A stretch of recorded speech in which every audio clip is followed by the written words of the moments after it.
Hey everyone, welcome back for another deep dive with us.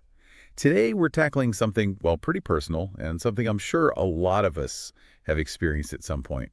We're talking about being there for our partners when they're facing health challenges. It's a tough one It for is. sure. It really is. And we all want to be the best support system we can be, but, where do we even begin, right? Yeah. We had you all send in your 5 top tips for supporting a partner through these times, so we're going to dive into those today. Because we're not just talking about being patient when things are tough. It goes so much deeper than that. Yeah, you hit the nail on the head there. It's about going beyond just like the surface level. Exactly. So let's jump into that first tip. Mhm. Be patient and understanding. I mean, that's a given, right? Right.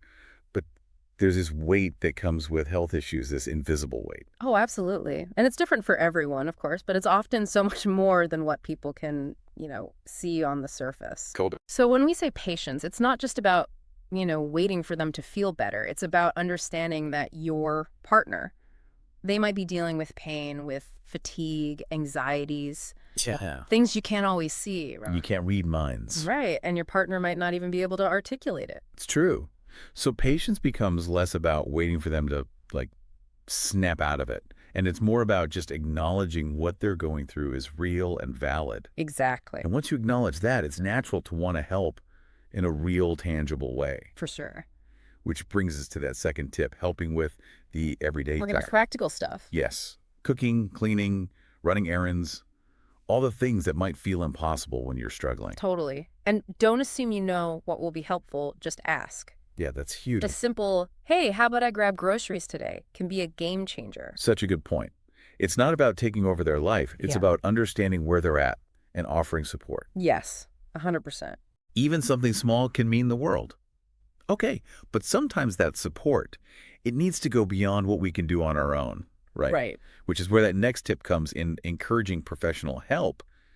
But man, that can be a touchy subject, can it? It really can. It's a tough one to navigate because, of course, you want to be supportive, Of course. but you also don't want to come across as, pushy or like you're giving them an ultimatum. Nobody wants to feel like they're being given an ultimatum. Exactly. So it's about approaching it from a place of understanding, framing it as seeking support, not like, you're trying to fix them. Right. Instead of saying, you need to go see a doctor, maybe try something like, hey, have you considered maybe talking to someone? I'm here for you no matter what. It's all about how you say it. So much of it is, it makes them feel heard rather than, told what to do. Yeah. And speaking of taking care of your partner, that actually leads us to a tip I think is so important but often gets overlooked. Taking care of yourself. It's so easy to get caught up in wanting to be there for them that you forget about your own needs. It's so true, though. It can almost feel selfish in a way, right? To prioritize your own well-being when your partner's going through something. But it's the opposite of selfish. It's essential. You can't pour from an empty cup. Making sure you're getting enough rest, eating well, exercising, and taking breaks when you need them. All of that allows you to be a better support for your partner in the long run. Yeah, you can't be there for them if you're not there for yourself, right? Exactly. It reminds me of this time when a close friend of mine was going through a health issue. And I was so focused on being there for them, making sure they had everything they needed. But I totally let my own well-being slide. It happens. It does. And I hit a wall eventually. I realized I wasn't actually being fully present for my friend because I was running on empty myself. Yeah, and then you're no good to anyone. It's so important to prioritize yourself in those situations. It really is. So we covered a lot today. We talked about the invisible weight of health challenges, the power of practical help, the importance of self-care, and of course, encouraging professional help when needed.